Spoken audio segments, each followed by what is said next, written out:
नमस्ते. आज आपण पाहणार आहोत घरातल्या गोष्टींची स्वच्छता कशी करायची. रोज भांडी घासून झाली, की आपल्याला वाटतं चला आजची सगळी कामं झाली, नाही का? पण तसं नसतं. आपल्या रोजच्या वापरातला हा नळच घ्या ना, हा देखील स्वच्छ ठेवणं तितकंच महत्त्वाचं आहे, नाही का मैत्रिणींनो? तर आज आपण तेच पाहणार आहोत, की हा नळ अगदी स्वच्छ कसा ठेवायचा आणि ते देखील एका सोप्या पद्धतीने.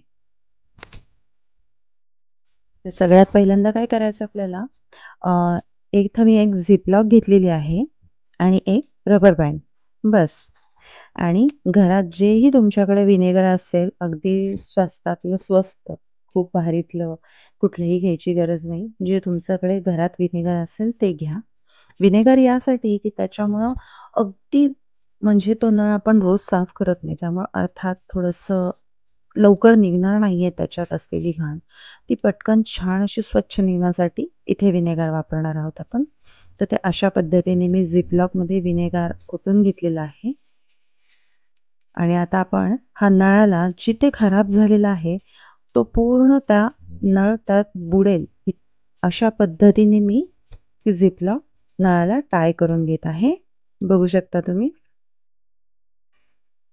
आणि मी ते ही झिपलॉक ओव्हर द नाईट ठेवत आहे.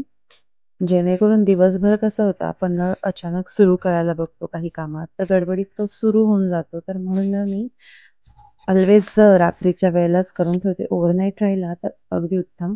अगदीच तुम्हाला नाही जमत तर दिवसातून तुम्ही 2-3 तास कधीही ठेवू शकता तुमच्या सोयीने.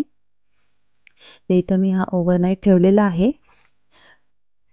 फक्त विनेगर झिपलॉकमध्ये भरून नळाला बांधून ठेवलेला आहे.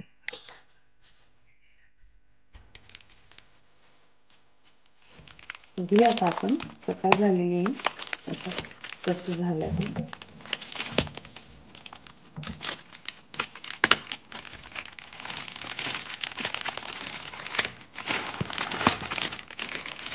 यात पण बघू शकता तुम्ही पिशवीत पण काही अशी थोडीशी घाण निघून आलेली आहे.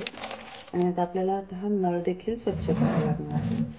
बघू शकता अशा पद्धतीने झालंय. आता मला ह्याला एकदा या ब्रशला थोडासा मी सोप घेतलेला आहे भांड्याचा आणि अशा पद्धतीने फक्त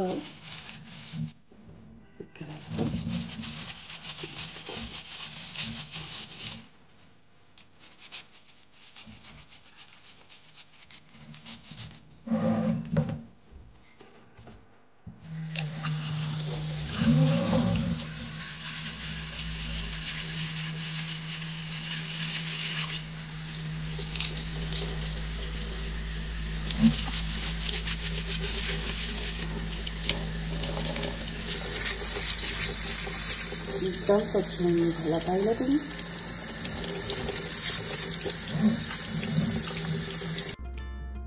पाहू शकता तुम्ही एकदम स्वच्छ निघालेला आहे नळ. तर नक्की करून बघा. अशा पद्धतीने नळाची काळजी घेत जा, कारण आपल्या नुसतं किचन स्वच्छ असून उपयोग नाही, नाही का? तर तिथे वापरल्या जाणाऱ्या सर्वच गोष्टी स्वच्छ असल्या पाहिजेत. धन्यवाद.